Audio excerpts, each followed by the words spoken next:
하나님 말씀 보겠습니다. 예레미야서 애가 3장 말씀 보겠습니다. 예레미야 애가 3장 19절부터 우리 24절만 교독하겠습니다.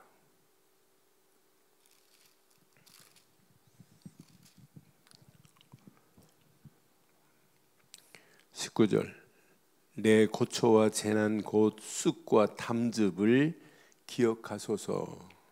내 마음이 그것을 기억하고 내가 낙심이 되오나 이것을 내가 내 마음에 담아 두었나니 그것이 오히려 나의 소망이 되었사오면 여호와의 인자와 긍휼이 무궁하심으로 우리가 진멸되지 아니함이니이다. 이것들이 아침마다 새로우니 주의 성실하심이 크시도소이다. 내 심령에 이르기를 여호와는 나의 기업이시니 그러므로 내가 그를 바라리라 하도다. 아멘. 우리가 살아가는 동안에 절망이 있어요. 어떤 데는 절망 정도가 아니에요. 낙심, 낙담, 불신앙, 저 어둠의 길로 어둠의 늪으로 빠질 때가 한두 번이 아니에요. 그런데 우리에게는 뭐가 있어요? 소망이 있어요. 소망. 그것도 그냥 소망이 아니에요. 참 소망이 있어요. 오늘 예레미야가 이스라엘 백성이 처한 모습을 1절부터 쭉 보면 자기가 처한 모습같이 자기의 비유에서 지금 오늘 이 3장 메시지를 폈어요. 여호와의 분노로 3장 1절에 보니까 여호와의 분노의 매로 말미암아 고난을 자는 나로다. 언약 잃어버린 이스라엘 백성들의 그 고난이 나의 고난이로다. 이렇게 자기를 빗대서 이스라엘 백성들의 고난이. 그런데 그 고난이 그냥 고난이 아니에요. 2절 보면 이 정도로 고난입니다. 2절 보니까 분명히 종일토록이에요. 나를 이끌어 어둠 안에서 걸어가게 하시고 빛 안에서 걸어가지 못하게 하셨사오니 이제 어둠이 어둠으로 가득해요. 지금 고통당하는 포로 생활이. 그런데 3절에 보니까 3절에 종일토록 손을 들어 자주자주 나를 치시는도다 그랬어요. 그러니까 계속 지금 고통은 멈추지 않고 이미 요 당시가 BC 587년이기 때문에 이미 포로로 끌려간 상황이에요. 포로로 끌려간 이 상황에 이 고통은 말로 표현할 수 없어요. 그런데 이런 고통 가운데 고난 가운데 우리가 임해 있으나 우리에게는 한 가닥 희망의 줄기, 소망의 한 줄기는 여전히 우리를 향하여 하나님은 하고 계시다는 것을 요거 하나 붙잡았다. 지금 우리가 처해 있는 코로나 팬데믹 상황, 지금 코로나 정도가 아니에요. 이 작은 나라가 하루에 뭐 7,000명씩 8,000명씩 막 세워지지, 병상이 없지, 지금 뭐 심각한 상황입니다. 이 코로나가 지금 우리로 끝나지 않고 어린 아이들까지도 파고 들어와가지고 지금 심각한 상황이 올 수 있어요. 이런 위기 가운데 우리가 진짜 하나님 앞에 기도해야 될 그런 진짜 위기 중의 위기, 희망이 없는 가운데 오늘 19절 메시지부터 한번 붙잡아봐요. 19절 내 것으로 다 붙잡으시면 돼요. 내 고초와 재난, 고난을 압축한 메시지예요. 고초도 그렇고 재난, 곧 쑥과 담즙을 기업하소서. 얼마나 고난스러웠으면 쑥으로 표현하고 담즙으로 이 고난을. 그러니까 뭐 고난의 엑기스가 지금 그 고난당하고 고초당하는 이런 상황이 말로 표현하는데 시적으로 기가 막히게 표현했어요. 고초와 재난, 곧 쑥과 담즙같이 이렇게 힘들고 어렵습니다는 상황이에요. 이게 처참한 이들의 지금 상황이란 말이에요. 유다 민족들의 상황. 그런데 20절에 보니까 자, 내 마음이 그것을 기억하고 내가 낙심이 되오나, 낙심 100% 되지요. 상황이 그러니 절망할 수밖에 없는 상황이죠.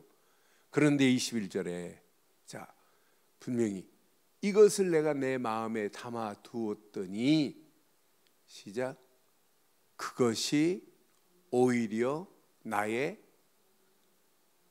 그러니까 우리가 처해 있는 환경이 절망이라 할지라도 절망을 소망으로 승화시킬 수 있는 것이 신앙생활이에요. 절망의 상황을 절망으로 보면 계속 늪으로 빠져요. 절망이 불신앙으로, 염려로, 낙심으로, 결국은 불평으로, 원망으로 하다가 하나님 없다, 내가 이렇게 신앙생활을 했는데 하나님이 지금 뭐 하시냐, 하나님이 살아계시냐, 원망하다가 결국 하나님까지 등 돌리고 가는 사람이 얼마나 많아요. 그러니까 우리는 어떤 환경이 와도, 어떤 상황을 만나도 절대 주권의 하나님을 인정하고 사는 것은 신앙생활 중에 최고의 가치 있는 줄 확신합니다. 하나님을 인정하는 순간부터 우리 안에 소망의 싹이 트는 거예요. 지금 처해 있는 상황은 이루 말할 수 없지만 그런 환경 가운데 많은 사람들이 하나님을 인정하지 않아요. 많은 사람이 하나님이 언약한, 우리가 거짓 선지자의 말을 들었구나, 거짓 선지자의 희망 없는 묵시의 말, 거짓의 메시지를 듣고 우리가 이렇게 당했구나 깨닫고 돌아오는 사람 별로 없어요. 처해 있는 환경만 보고 어렵다, 힘들다, 낙심하고 원망하는 이런 상황이지. 이런 가운데 오늘 진짜 삶 소망을 가지고 있는 오늘 예레미야의 모습을 보면서 21절 내 것으로 이 아침 딱 붙잡으셔야 돼요. 우리에게는 오늘 이 소망 하나만 있으면, 소망의 한 줄기 빛만 딱 붙잡으시면 우리가 처해 있는 코로나보다 더한 상황이 와도, 어떤 염려가 와도 오늘 우리에게는 참 소망의 길로 우리를 인도하실 줄 확신합니다. 이것을 내가 내 마음에 두었더니 그것이 오히려 지금 처해 있는 상황은 쑥이요 담즙 같아요. 그런데도 오히려 나의 소망이 되었사오면, 그러죠. 얼마나 희망이 있어요.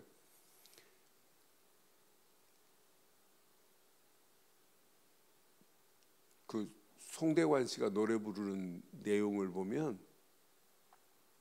전부 뭐 쥐구멍에도 빛이 드는 것 같은 그 희망의 노래를 불러요. 그러니까 송대관 씨 인생을 바꿀 수 있었던 것은 그 사람이 늘 고백하는 내용이에요. 여러분 가수들 보세요. 우리나라만이 아니에요. 전 세계 가수가 그래요.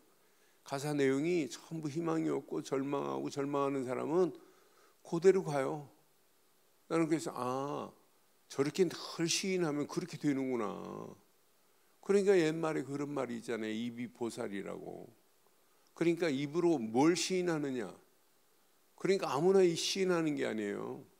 내 안에 뭐가 있느냐 따라서 내용이 달라지는 거예요.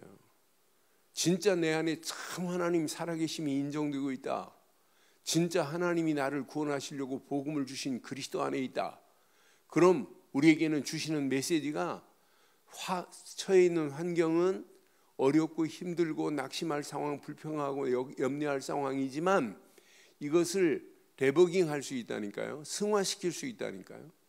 소망으로 바꿀 수 있는 축복이 넘치기를 주의 이름으로 축원합니다.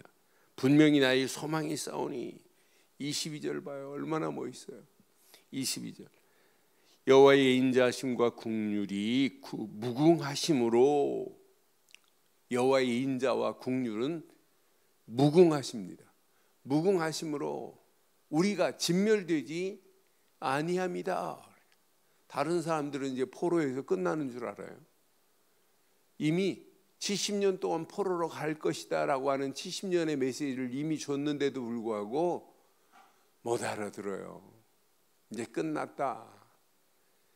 그때서라도 깨닫고 바벨론 포로에서 70년 동안에 우리가 바벨론의 포로가 되고 그 다음은 하나님이 회복할 거라는 메시지를 알아들었다면 그 상황이 절망의 상황이 아니에요. 야, 하나님이 우리가 언약 말 안 하니까 이렇게 바벨론 땅에 집어넣어 가지고 언약 말하라고 하는구나. 우리 후대들에게 이 언약 제대로 전달해야 되겠구나. 이렇게 깨달아야 되는데 깨닫지를 못한다니까요. 분명히 언약 안에서 보세요. 인자와 긍휼이 무궁하심으로 우리가 진멸되지 아니함이로다. 이런 믿음이 있어야 되는데 이미 하나님 인정하지 않아요. 그러니까 결국은 진멸의 자리로 끌려가고 소망 없는 그들을 향하여 오늘 예레미야가 지금 메시지하는 내용 봐요. 23절에 보니까 이것이 아침마다 새로우니 주의 성실하심이 분명히 크도소이다. 24절 봐요. 얼마나 멋있어요. 우리에게는 이런 희망이 있어요. 내 심령에 이르기를 여호와는 끝. 나의 뭐예요? 끝. 오늘 이 고백하시면 끝나요. 여호와는 나의 기업이시니 그러므로 내가 그를 바라리라. 여러분, 하나님만이 나의 기업이십니다. 하나님만이 나의 소망이십니다. 하나님만이 이 상황을 바꾸실 수 있는 분은 하나님밖에 없습니다. 그래서 바르게 깨달아야 돼요. 이 무지한 자들 봐요. 어제 2장 메시지 하면 수요예배 때 메시지 했어요. 하나님은요, 여호와는 반드시 이미 정하신 일을 그대로 성취하시는 분이에요. 하나님은 정하신 대로 하시는 거예요.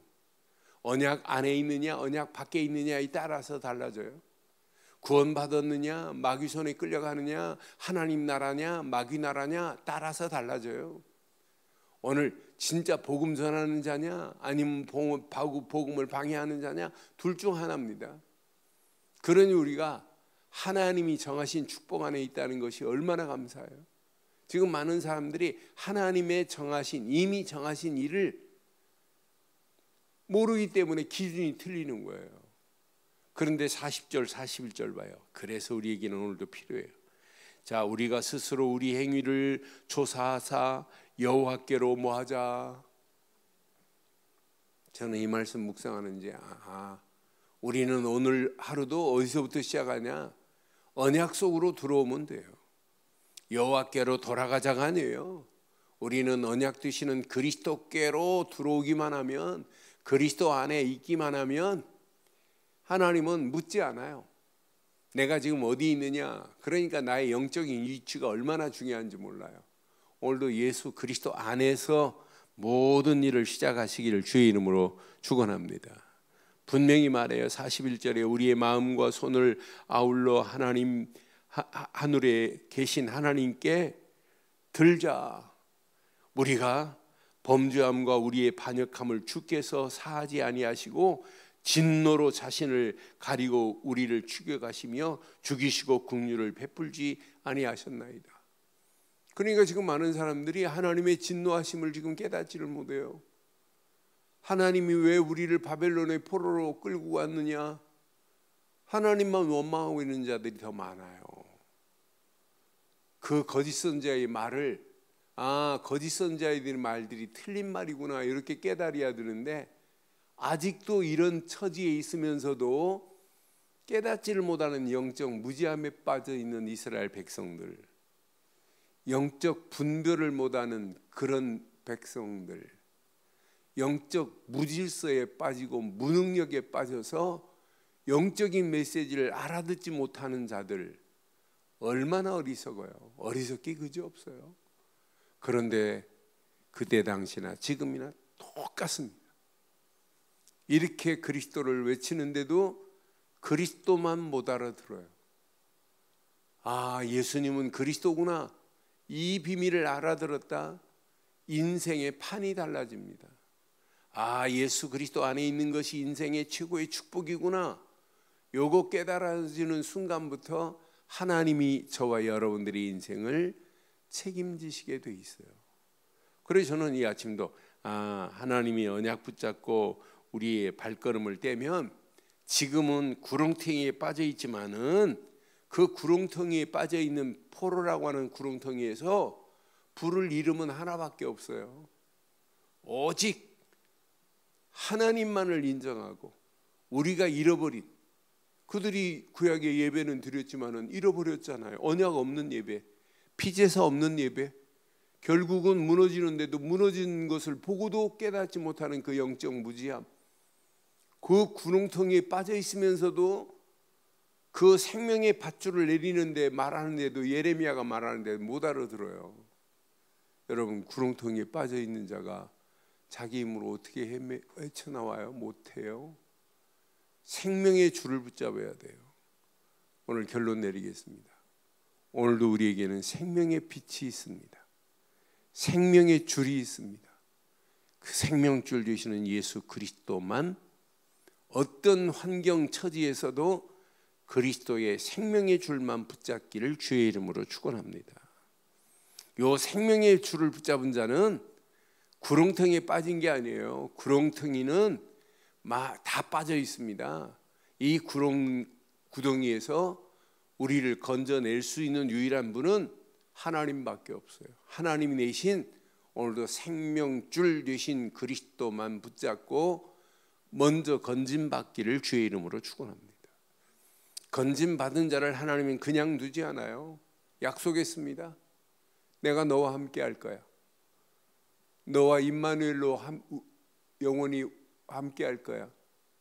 네가 하는 게 아니야. 내가 할 거야. 라고 오늘도 하나님은 말씀하세요. 우리의 처해 있는 환경, 우리 힘으로 어떻게 이겨요? 우리의 처해 있는 영육 간의 문제 해결 못해요. 그러나 해결하실 분은 오직 한 분, 하나님뿐인 줄 확신합니다. 그래서 오늘 생명의 줄을 붙잡은 우리가 주시는 말씀을 내 것으로 붙잡으세요. 내 마음에 품으세요. 하나님, 이 절망할 수밖에 없는 상황에 내게 참 소망을 주신 하나님 감사합니다. 오늘도 하나님이 주신 말씀 붙잡고 소망을 하나님께 두세요. 소망을 하나님의 말씀에 주세요. 이런 자의 발걸음을 하나님은 오늘도 보좌의 능력으로 시공간을 초월하는 하나님의 역사하심 속에 빛으로 우리를 인도하실 줄 확신합니다. 이때 하나님의 역사하심을 맛보고 맛본 하나님의 역사하심을 체험한 자들은 증인이라고 그래요. 말하라 말하지 말라 이런 말 안 해도 돼요. 말할 수밖에 없어요. 내가 예수를 그리스도를 믿고 하나님 자녀의 축복을 누리다 보니까 이런 하나님의 은혜가 넘치는구나. 세상 어느 거하고 비교할 수 없는 축복으로 하나님이 우리를 인도하시는구나. 이 비밀을 증거하라 말 안 해도 돼요. 증거할 수밖에 없다니까요. 증인으로 살 수밖에 없다니까요. 예레미야가 이 비밀을 아니까 지금 다른 사람들은 절망 가운데 있지만은 이스라엘의 그 절망과 아픔과 고통과 고초가 자기 것 같이 가슴에 품고 기도하면서 오늘 우리에게 소망의 메시지를 주는 것만 봐도 참 멋있는 증인이다. 오늘도 저와 여러분들이 이런 증인으로 쓰임받기를 주의 이름으로 축원합니다. 전능하신 하나님 은혜 감사합니다. 이 아침도 주신 귀한 메시지가 내 안에 찰박힌 목과 같이 박혀 처해 있는 환경, 상황, 파멸과 절망의 길로 끌려가는 것 같은 이런 상황이라 할지라도 우리에게 참 소망을 하나님이 허락하시고 소망의 줄기 그리스도를 붙잡게 하시니 감사합니다. 그리스도 예수 안에서 주시는 말씀을 붙잡고 기도하다가 하나님의 큰 역사하심을 맛보게 하시고 하나님이 함께 하신 사실을 온 땅에 증거하여 많은 영혼들을 성탄의 빛 되신 그리스도께로 인도하는 하루의 시작이 되게 하옵소서. 지금은 우리 주 예수 그리스도의 크신 은혜와 하나님의 무한하신 사랑과 성령님의 내주 인도 역사 충만하신 은혜가 예수 그리스도 안에서 그 이름만을 높이고 달려가는 심령 머리머리 위에 가정, 사업, 직장, 자녀들 위해 언약 붙잡은 우리 늘 좋은 교회 위에 인터넷으로 함께하는 모든 현장들 위해 지금부터 영원토록 함께 있을지어다. 아멘.